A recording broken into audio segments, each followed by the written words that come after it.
Hi everybody, Bart Feller here, Principal Flute of the New Jersey Symphony Orchestra. Happy to talk to you about articulation on the flute as we prepare for our upcoming Orchestra U event. My general rule of thumb on the flute about articulation is to work from longer to shorter. No matter how short you might want to play eventually, do work from longer to shorter, not from shorter to longer.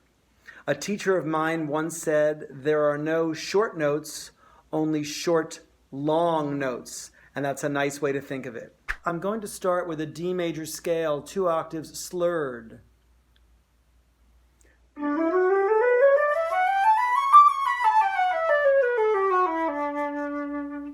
By playing slurred to start out, my air feels smooth and steady, and I can connect with the color on the sound.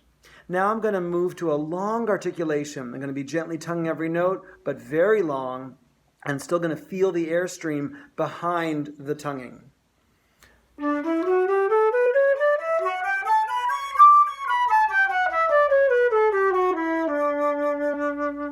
My tongue feels particularly wide and fat when I play in that long manner.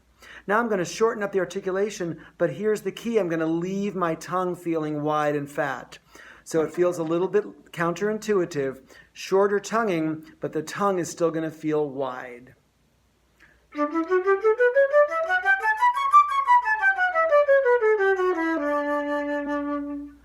And then as I move towards double tonguing, my preferred syllable for that is de-ge, D-E-G-E. Not do-gu and not tu-ku, but de-ge, D-E-G-E.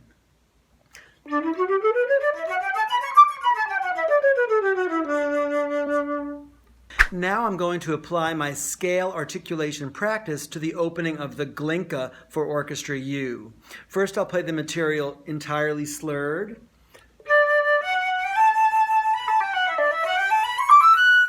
That's to reinforce the smooth, steady airstream and feeling the color on the notes. Now I move to a long articulation, far longer than I would ever use to perform the piece, but long, and again feeling that wide, fat tongue.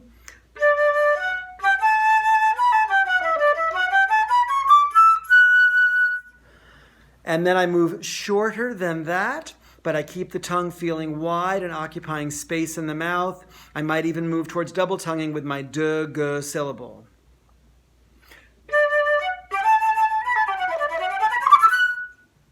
So I wouldn't be able to achieve that result if I started short. It was really key that I started long and moved to short.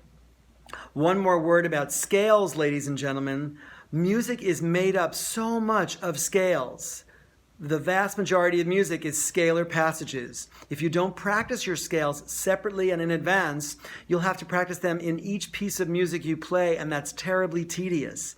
So even though scales can seem boring, go ahead and practice them by themselves before you start working on repertoire, and you'll have really put significant money in the technique bank and save yourself a lot of time later on.